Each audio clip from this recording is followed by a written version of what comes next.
Tom Randall never planned to get involved in neighborhood politics. That had always been his father's philosophy, and Tom had followed it without question. The Randall Ranch sat on the northern edge of what used to be a long-forgotten swath of agricultural land, well outside of any residential plans when the county drew the first zoning maps back in the 60s.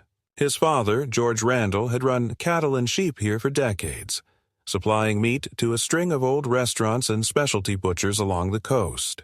The land itself was one of the last surviving historic grants from the post-Gold Rush era, a legal quirk that left it technically independent from any municipal homeowners associations that had sprouted up around the edges of the original plot. Over the past 20 years, though, the entire surrounding area had transformed. What had once been open fields were now multi-million-dollar homes with manicured hedges, surveillance cameras, and wrought iron gates. The Randall Ranch, by contrast, still operated as a fully functional business, rustic perhaps, but clean, lawful, and profitable in its own right. The barns were sound. The fencing was meticulously maintained. The livestock were well cared for, and Tom's operations followed every environmental and agricultural code on the books. But there was one thing the new neighbors and their freshly minted neighborhood association couldn't tolerate: the fact that they couldn't control the land next door. When Tom's father passed 6 years ago, Tom had inherited the ranch with all its attached legal protections intact. He'd hired Rachel Myers, a sharp real estate attorney and longtime family friend, to ensure that everything was airtight. Together, they'd reviewed the original land grant, cross-referenced it with state-level zoning records, and renewed the necessary business and agricultural licenses annually. Tom had no illusions about what was happening around him. The subdivision had been aggressively expanding, swallowing up parcels one by one. Over coffee one morning, Rachel had looked him straight in the eye and said, "You need to be prepared. The board over there, they'll come for you sooner or later." He had nodded, but brushed it off. As far as Tom was concerned, he wasn't part of their game. Then came the election. Camille Prescott, a corporate consultant from San Francisco, bought a house 2 streets down from the property line and promptly ran for the board presidency. Younger, ambitious, and with clear designs on elevating the neighborhood's profile, she had campaigned on unifying the aesthetic identity of the community. Tom had heard the phrase tossed around at local hearings and shrugged it off. But Camille won the vote by a landslide, and almost immediately the tone of the board's correspondence shifted. Where previous notices were perfunctory and friendly, even apologetic, the new missives were laced with corporate legal jargon and thinly veiled demands. It started small: a formal request to attend a voluntary neighborhood meeting about architectural standards. Tom declined politely, citing his exempt status. Then came a letter informing him that the board was reviewing all non-conforming structures adjacent to the community boundaries. Again, Tom and Rachel prepared a simple legal reply affirming that Randall Ranch did not fall under their jurisdiction. They expected a pause. Instead, they received an invitation, hand-delivered no less, to a special board session on property compliance expectations, with Tom listed as a required attendee. Rachel read the letter twice and sighed. "This isn't just a friendly chat," she said. "They're building a paper trail. They want to show the county you're being non-cooperative." Tom scowled but agreed to attend, with Rachel in tow. The meeting was held in the newly renovated Clubhouse, a sprawling faux Spanish building that reeked of new money. Tom arrived in his battered Ford pickup, boots still dusty from morning chores, and caught more than one sideways glance from the well-dressed crowd inside. Camille greeted them with a practiced smile, her perfectly tailored suit a stark contrast to Tom's weathered flannel and jeans. "Thank you for coming," she said, with a tone that made it clear it wasn't optional. They were ushered into a boardroom with floor-to-ceiling windows overlooking the communal tennis courts. The board members, all of whom seemed plucked from the ranks of tech executives, venture capitalists, and white-shoe law firms, sat in a semicircle, folders open, iPads glowing. Camille opened the session briskly. "Mr. Randall," she began, "as part of our initiative to maintain property values and community standards, we are reviewing all neighboring properties to ensure they align with our vision for the neighborhood." Her gaze sharpened. "Unfortunately, your ranch has several structures that do not conform to our current architectural guidelines." Rachel spoke first. "Mr. Randall's property is an exempt parcel, protected under historic land grant provisions and state zoning law. It is not subject to your guidelines." Her tone was calm but firm. Camille didn't flinch. "We're aware of the technical exemptions. However, given the proximity to the community and the impact on overall aesthetic cohesion, we have a responsibility to address concerns raised by residents." Tom finally spoke. "I run a legitimate agricultural business. Everything on my land is up to code and inspected annually. Your aesthetic concerns don't change the law." Camille folded her hands. "With respect, Mr. Randall, legal landscapes evolve. We are prepared to petition the county for a reclassification of your parcel under the latest municipal integration framework. Should that process succeed, your exemptions would be subject to review.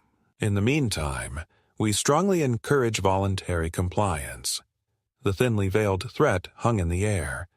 Rachel leaned over and whispered, "They've done their homework. They think they can force this through the Planning Commission." As the meeting adjourned, Camille handed Tom an envelope. Inside was a formal request for the removal of several outbuildings and fencing sections deemed non-compliant. It wasn't binding yet, but the message was clear. Comply now or face an uphill legal fight. Outside, under the pale afternoon sun, Tom and Rachel paused by the truck.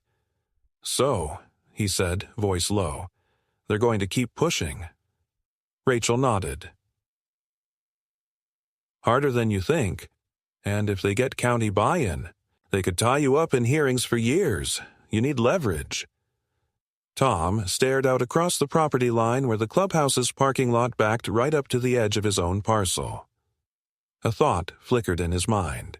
"They rent part of that lot from me, don't they?" Rachel smiled thinly. "They do, and they're due for renegotiation this quarter." Tom's eyes narrowed. For years, he'd let the association lease overflow parking space from the ranch at a token rate. A handshake deal carried over from his father's time. He'd barely thought about it. Now it felt like a live wire. "They want to play this game," he said. "Fine, we'll play." That night, after tending to the cattle and locking down the barns, Tom sat at the old oak desk in the ranch house office and pulled out the file marked Leases. The contract for the parking lot was right where he expected it. A rolling, 5-year term with built-in rent escalation rights. More importantly, it contained a discretionary clause allowing for immediate renegotiation in response to significant operational changes or legal disputes involving either party. The next morning, over black coffee and a thick legal pad, Tom and Rachel began drafting the notice. Across the field, the clubhouse's lights gleamed coldly in the morning fog. The war had begun, and Tom wasn't about to fight it on their terms. Tom had always known that the kind of people running that board wouldn't simply back off after a polite reminder of the law. He could practically feel the hum of activity behind those carefully worded letters and smooth public statements.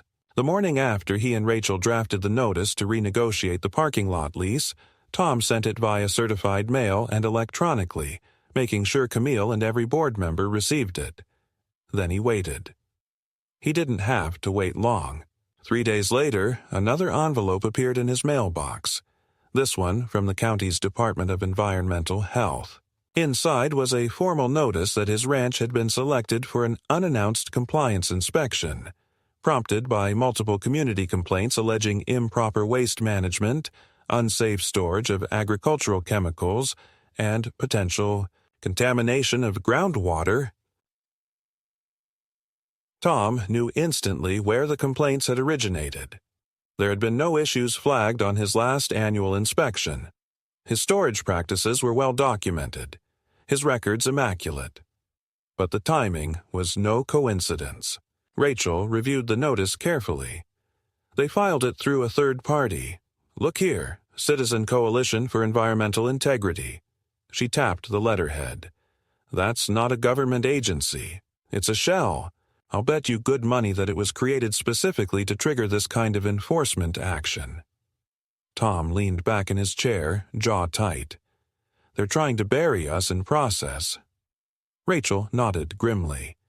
And they'll keep trying. These inspections can be weaponized. Even if you pass, the disruption alone costs you time, legal fees, and public perception. Tom exhaled slowly.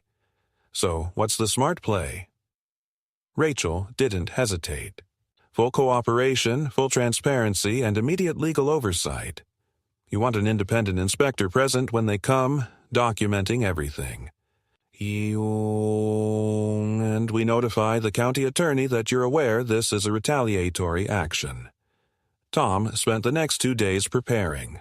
He brought in a private environmental consultant, Paul Ingram, a straight-shooting former regulator who had since built a solid reputation advising landowners on compliance matters.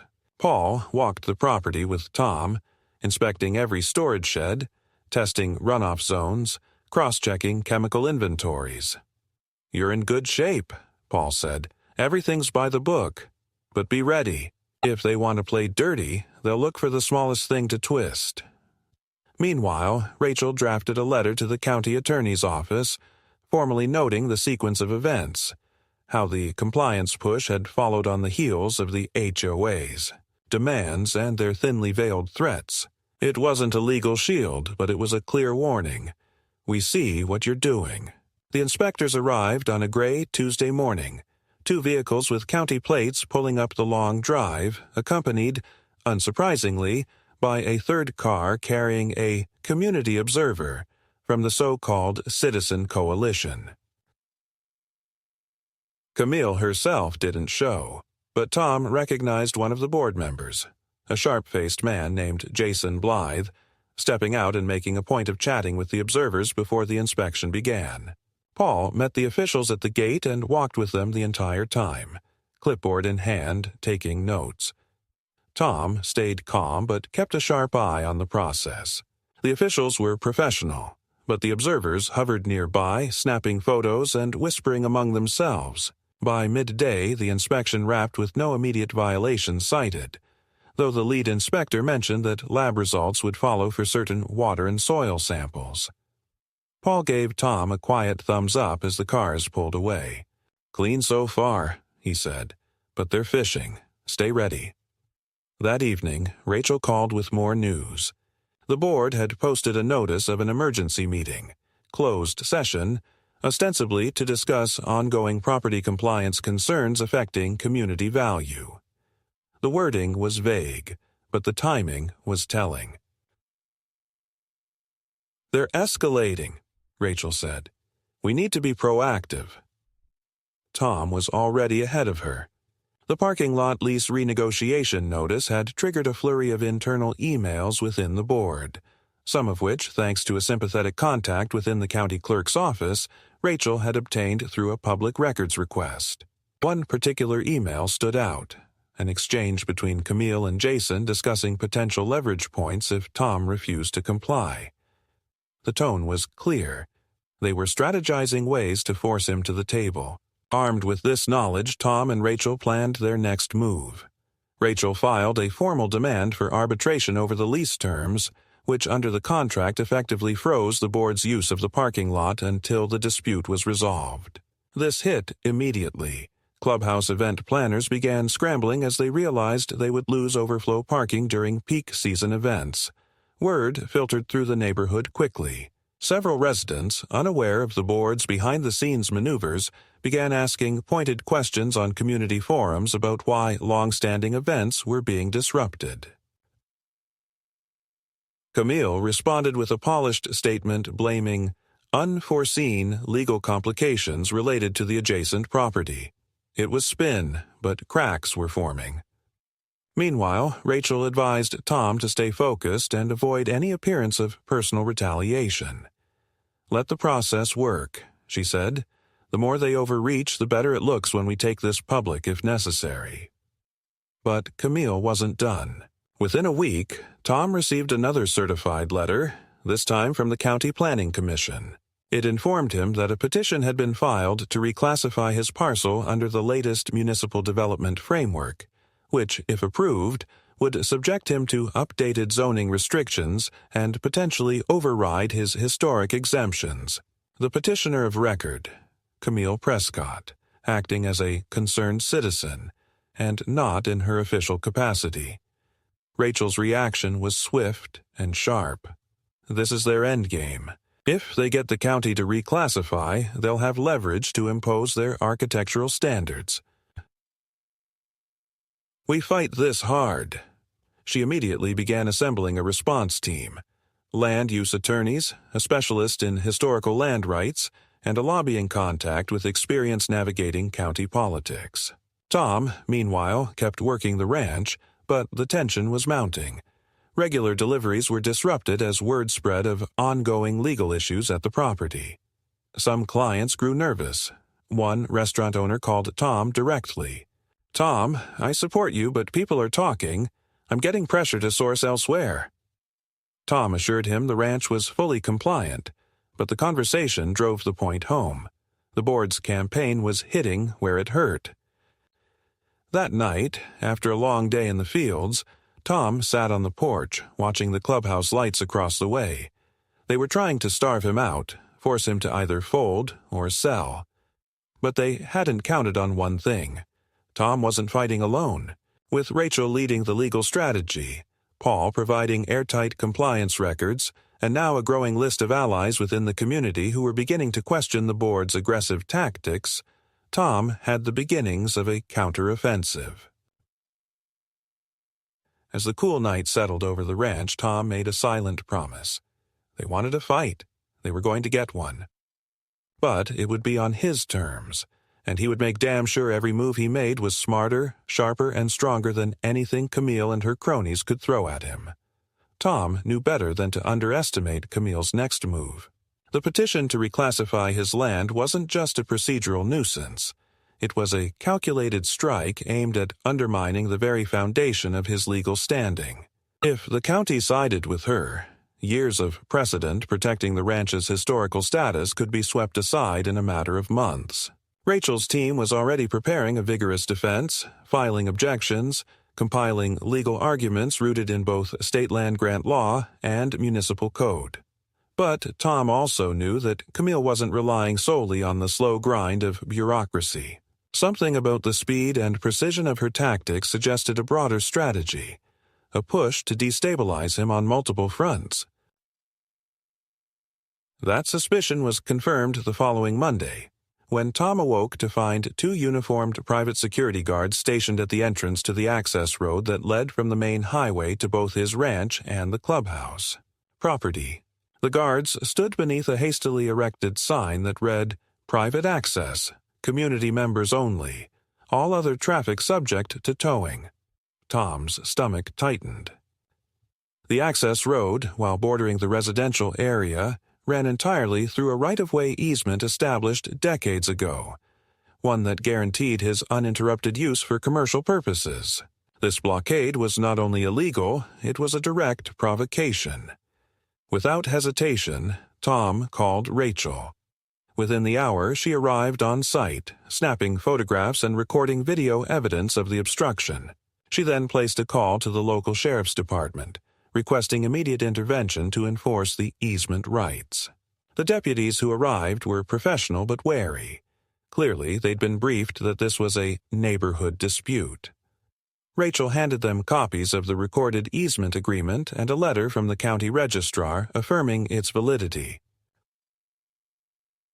After a tense exchange with the security supervisor, who reluctantly admitted he was acting under the direction of the board, the deputies ordered the guards to stand down and remove the sign. The guards complied, but not without muttered warnings about further community action. The message was clear. Camille was testing boundaries, seeing how far she could push before Tom or the county pushed back. Rachel was livid. "This is blatant interference with a legal easement," she said. "We'll be filing for injunctive relief and damages first thing in the morning." Tom nodded grimly. "Do it. And let's be ready for whatever's next." As the legal filings went forward, so did Camille's campaign of attrition. Over the next 2 weeks, Tom's deliveries began experiencing mysterious delays. Feed shipments were rescheduled without notice. Permitted haulers reported being stopped and questioned by unfamiliar compliance monitors near the neighborhood entrances. Even the ranch's online reviews, previously glowing, began to see a sudden influx of negative comments, many from accounts with no purchase history. It was digital harassment, subtle but effective, designed to erode his customer base and reputation. Tom refused to be cowed. He doubled down on transparency, inviting loyal clients and local business partners to visit the ranch in person, offering tours to demonstrate full compliance and operational integrity. Word-of-mouth support began to spread, counteracting some of the online smear campaign. But the stress was mounting. More troubling still was the effect on his employees. One morning, his foreman, Miguel, approached him with a concerned look. "Boss," he said quietly, "some guys in suits were out by the south fence line yesterday. Didn't come on property, but they were watching, taking pictures." Tom felt the old, familiar surge of anger rising. Surveillance now? This was moving beyond legal posturing into intimidation. Rachel, ever pragmatic, advised restraint. "Document everything," she said. "We're building a record. The stronger the pattern of harassment, the stronger our case." Paul, too, reinforced the importance of patience. "They're trying to bait you into a reaction. Don't give them the satisfaction." Even as they counseled caution, Rachel was working behind the scenes to strengthen Tom's position. Through her network, she engaged an independent land use auditor, a seasoned expert named Alan Mercer, to conduct a formal review of the board's actions and their compliance with municipal and state procedures. What Alan uncovered was a potential game changer.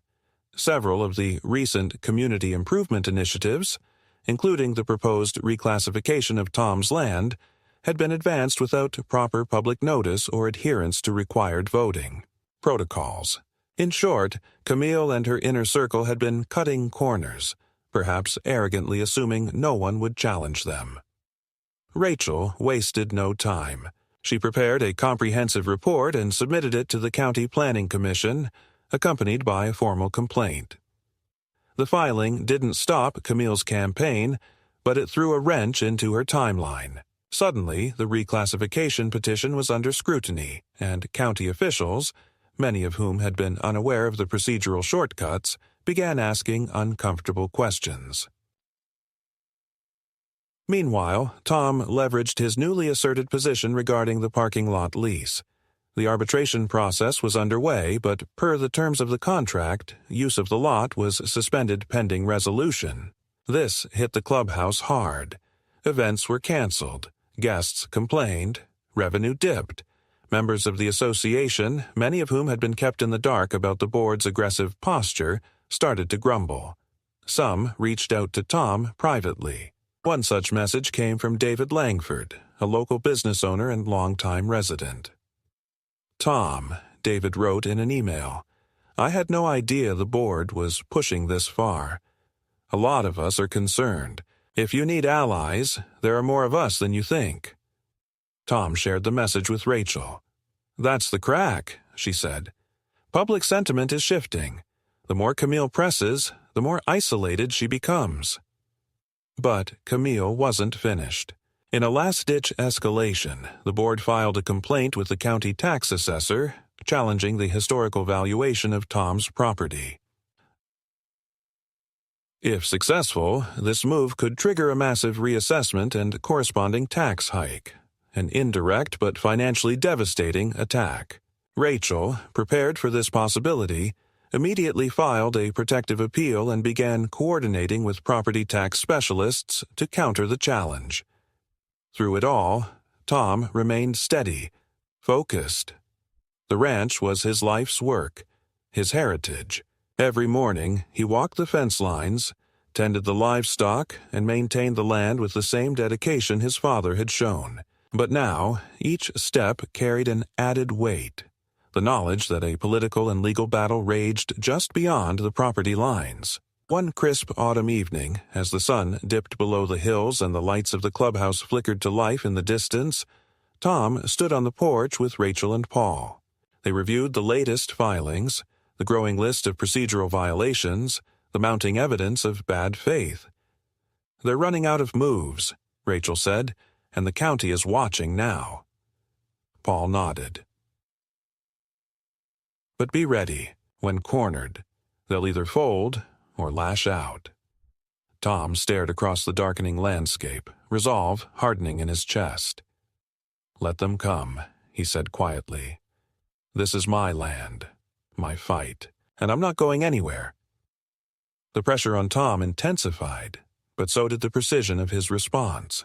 The protective appeal against the tax assessor's complaint bought valuable time, but the board's larger strategy remained clear: drain his resources, erode his client base, and create the appearance of instability around the ranch. Rachel and Alan's investigation into the procedural violations gained traction within the county offices. Several officials, already wary of the board's aggressive expansion tactics, began informally signaling that the reclassification petition was now under extended review. It wasn't a victory yet, but it was a meaningful delay. Camille, sensing the shift, pivoted to more personal tactics. Anonymous complaints were filed against Tom's commercial vehicle permits. Regulatory agencies began sending random inquiries about livestock handling, environmental compliance, and even employment practices.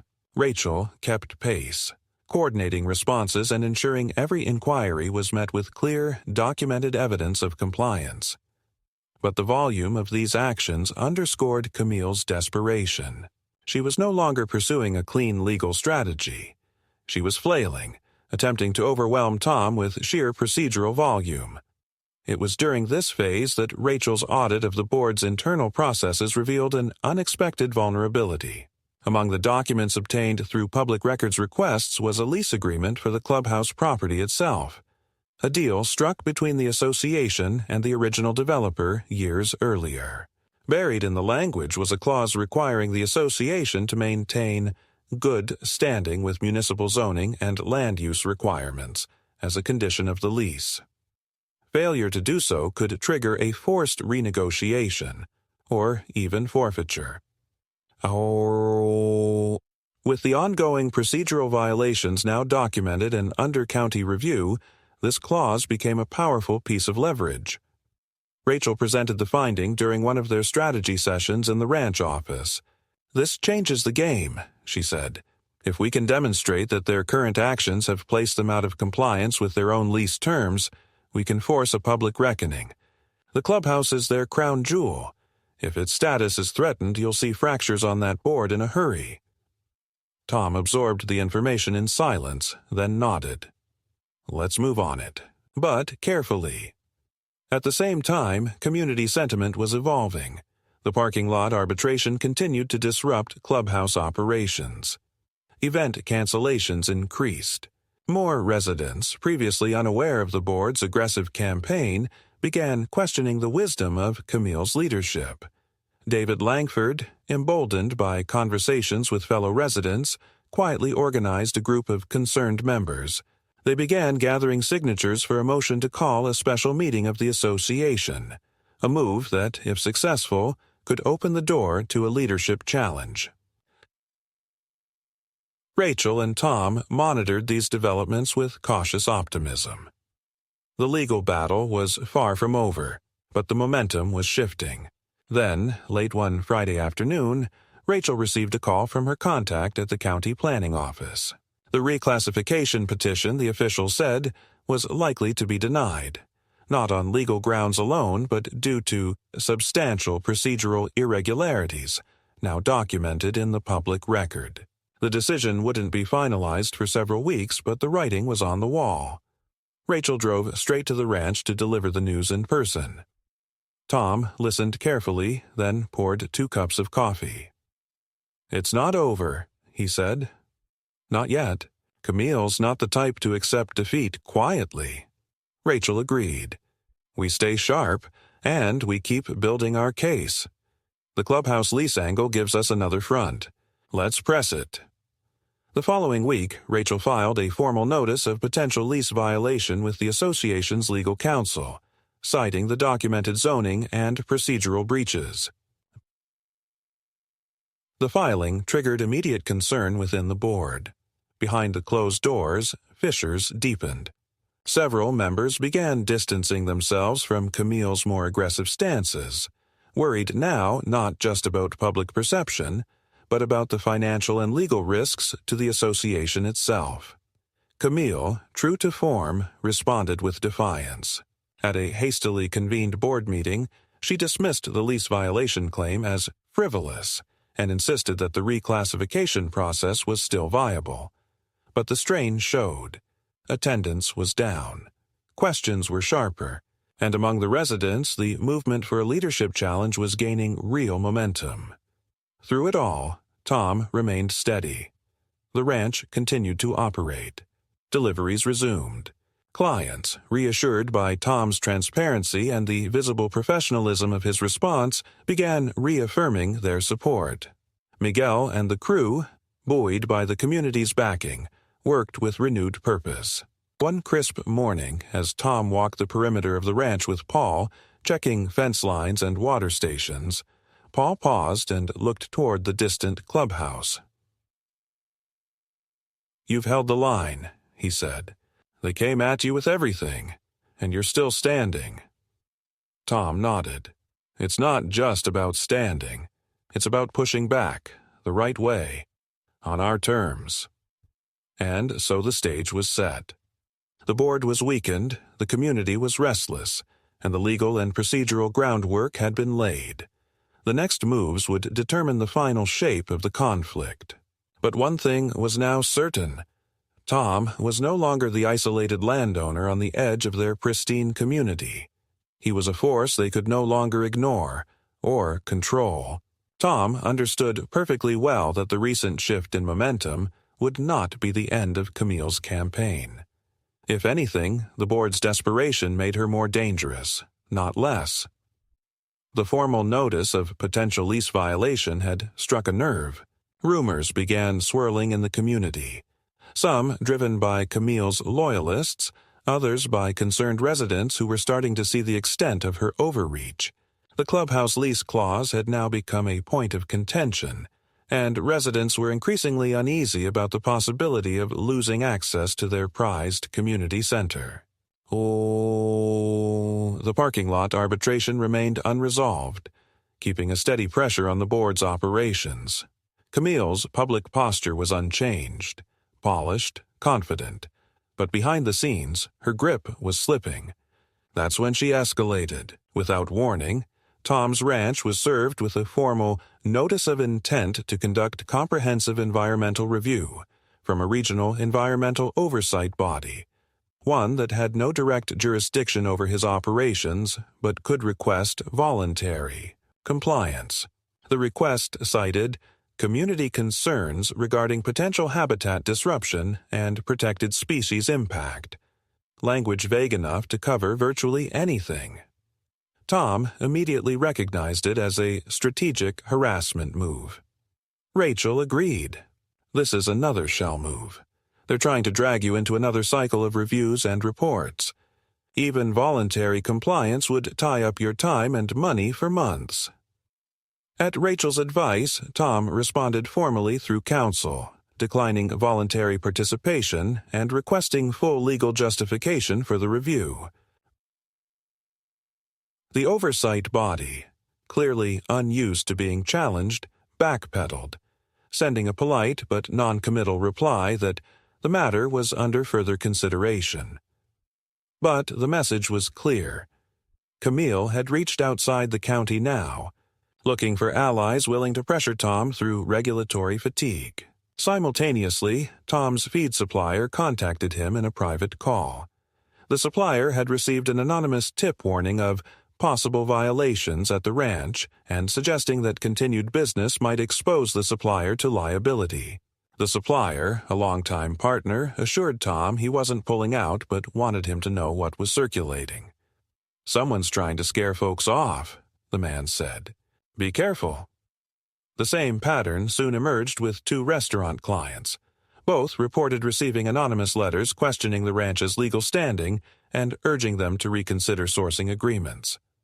Rachel worked tirelessly to trace the origin of these anonymous communications. While direct attribution proved elusive, metadata in one of the scanned letters pointed to a digital document created on a machine associated with a local law office, one known to have ties to Camille's broader network. The finding was circumstantial but telling. Rachel compiled the evidence and added it to the growing body of documentation supporting a broader pattern of coordinated harassment.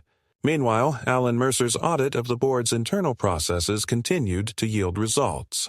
Among the latest discoveries was an alarming misuse of board funds, payments to consulting entities tied to the zoning reclassification push, approved without proper member oversight. Rachel prepared a supplemental complaint for submission to the county and state regulatory bodies overseeing nonprofit corporate governance. The impact of this was twofold. It not only threatened the board's standing with the county, but also exposed Camille and certain board members to potential personal liability. At the same time, the community-led movement for leadership change gained traction. David Langford's group now had sufficient signatures to formally petition for a special membership meeting. The board attempted to stall, citing procedural technicalities, but the pressure was mounting. News of the potential lease violations and financial irregularities spread quickly. Residents began attending board meetings in larger numbers, asking pointed questions and demanding transparency. Camille responded with an audacious maneuver. In a closed executive session, the board voted to pursue a temporary injunction to block Tom's suspension of the parking lot lease. Their argument hinged on a creative, but ultimately flawed interpretation of the contract's force majeure clause, claiming that Tom's unreasonable legal obstruction constituted an unforeseeable event justifying continued use. Rachel, anticipating the move, had already prepared the counter-arguments and secured a temporary restraining order of her own, maintaining the lease suspension until a formal hearing could be held. The legal battle now moved into a more public arena. Local media, previously unaware of the depth of the dispute, began picking up on the controversy. An investigative reporter contacted Rachel, seeking comment. After careful consideration, Rachel advised Tom to grant a controlled interview, focusing on the facts, the legal issues, and the broader implications for landowner rights. The resulting article was balanced but damning for the board, highlighting the procedural abuses and escalating tactics. Public opinion shifted further. Camille, under increasing scrutiny, began losing support even within her inner circle. Undeterred, she initiated one final gambit, a motion to amend the association's bylaws to formally incorporate adjacent properties under its governance to ensure consistency of community standards. The move, while legally dubious given Tom's historic exemptions, was designed to create the appearance of inevitability, a psychological play aimed at residents and county officials alike. Rachel and Alan responded immediately, preparing legal challenges and public notices exposing the maneuver for what it was. The timing of the motion also backfired. With the special membership meeting now imminent, the proposed bylaw change galvanized opposition. Residents who had remained neutral began to openly question Camille's leadership. Meanwhile, Camille's camp quietly approached Tom through an intermediary, offering a compromise settlement that included partial withdrawal of the reclassification effort in exchange for Tom easing lease terms and withdrawing legal complaints. Tom rejected the offer outright. "No half measures," he told Rachel. "We finish this the right way."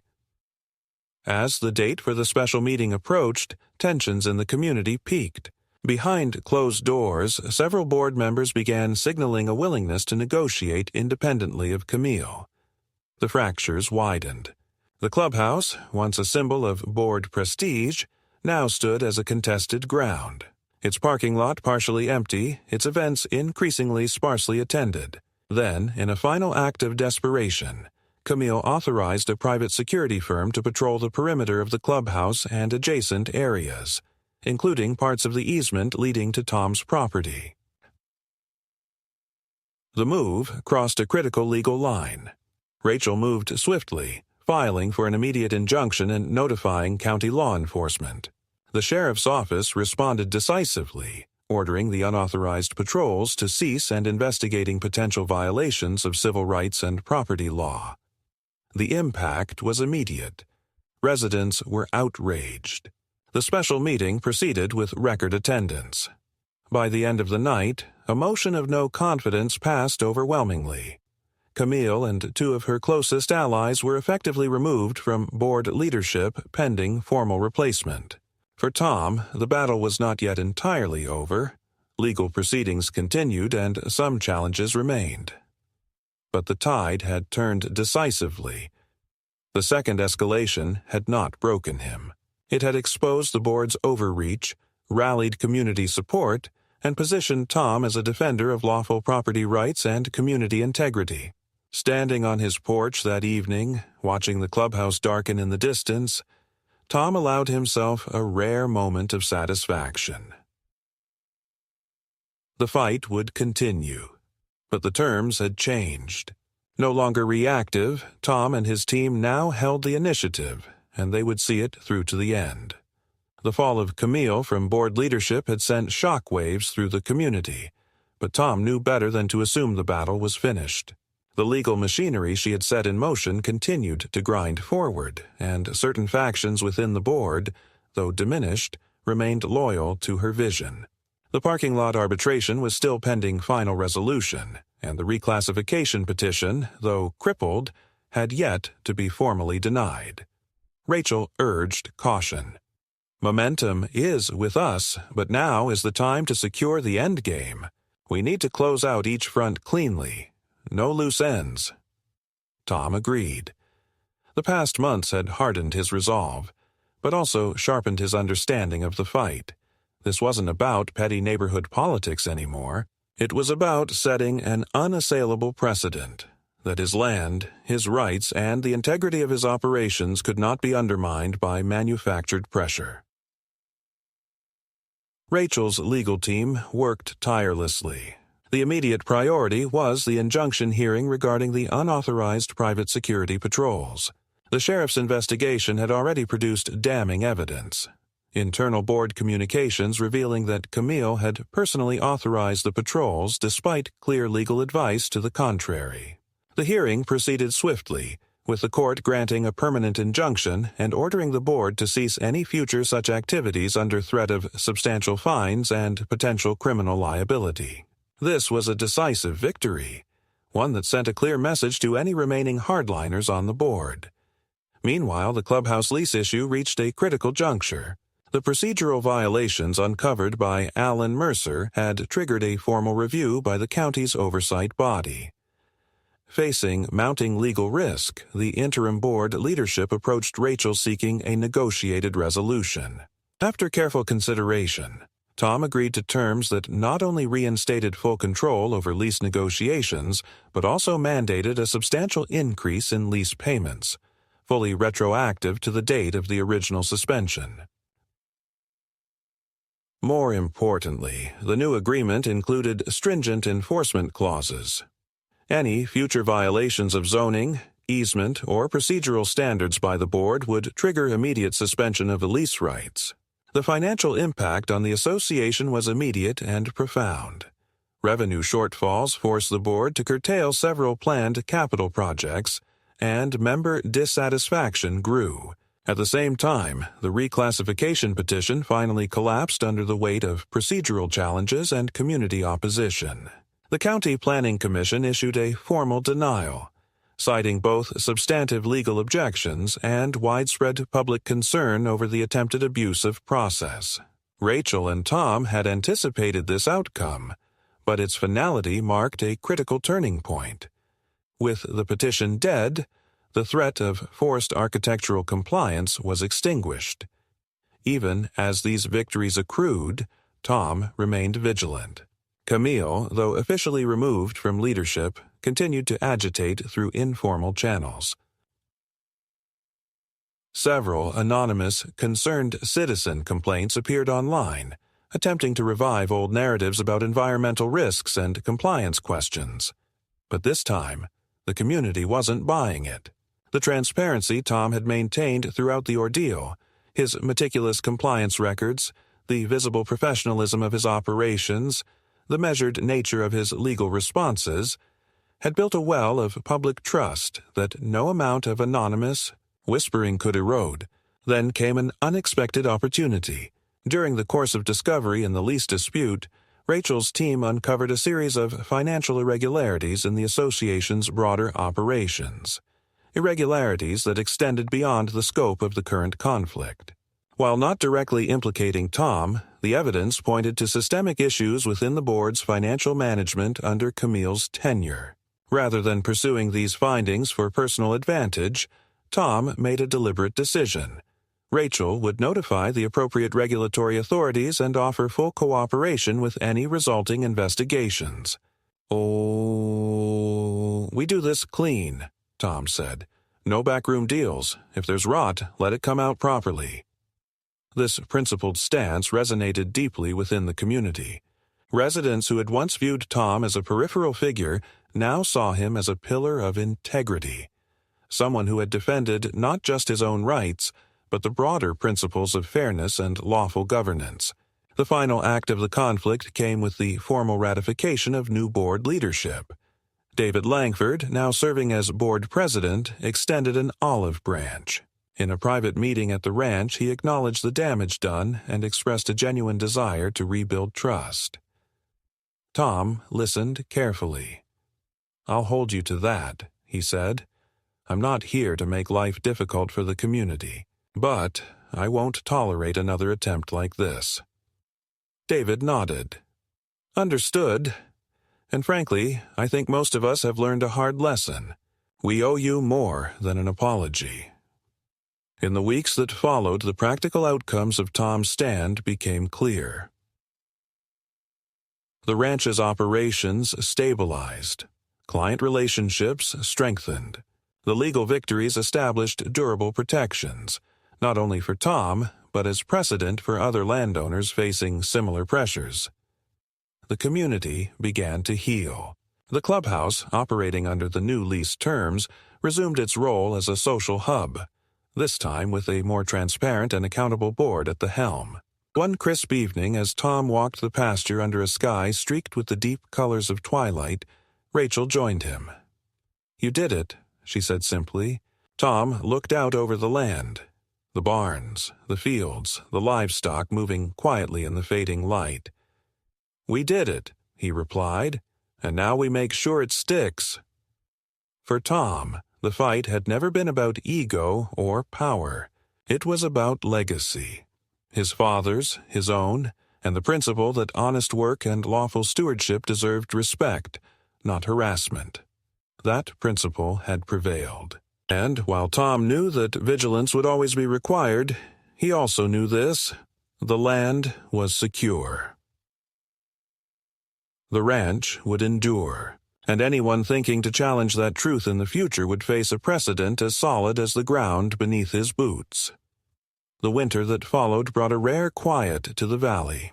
The long, bitter fight that had consumed the better part of a year had finally reached its natural conclusion, not with dramatic public spectacle, but with the steady restoration of balance, a result earned through persistence, strategy, and an unshakable commitment to doing things the right way. For Tom, the change was tangible in the simplest rhythms of ranch life. Deliveries arrived on schedule.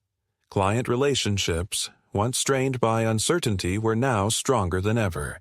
New business inquiries began to appear, many from contacts who had followed the public aspects of the legal battle and admired how Tom had handled himself. Even suppliers, previously wary of potential entanglements, now expressed a clear preference for doing business with someone whose reputation for integrity was beyond dispute. The ranch itself bore the marks of this renewed focus. Tom, never one to indulge in symbolic gestures, had nonetheless invested in a series of practical improvements: upgraded fencing, enhanced water systems, expanded pasture management. Each change was driven by necessity but carried with it an unspoken message. This was no beleaguered property hanging on by a thread. It was a thriving, evolving enterprise, anchored in the past but fully prepared for the future. Within the community, the aftershocks of the conflict continued to ripple outward. The investigations into the former board's financial practices moved forward with deliberate care. While the details remained largely confidential, it was no secret that several individuals faced potential sanctions, and that the association as a whole had undertaken a sweeping review of its governance procedures. Under David Langford's leadership, the board adopted a series of reforms designed to ensure greater transparency, member oversight, and legal compliance. Publicly, these changes were framed as a forward-looking effort to restore trust. Privately, many acknowledged that they were a direct consequence of Tom's refusal to be steamrolled. Rachel remained deeply involved throughout this transitional period. Beyond the formal legal resolutions, she took particular satisfaction in watching how the broader dynamics had shifted. What had begun as an isolated attempt to coerce a single landowner had become a catalyst for systemic change, a rare outcome in such conflicts. Over coffee one morning at the ranch, she remarked on this very point. "You know, most cases like this, they end in settlement. Quiet, private. But what you did here, it set a standard. People noticed." Tom, ever pragmatic, nodded. "That's good.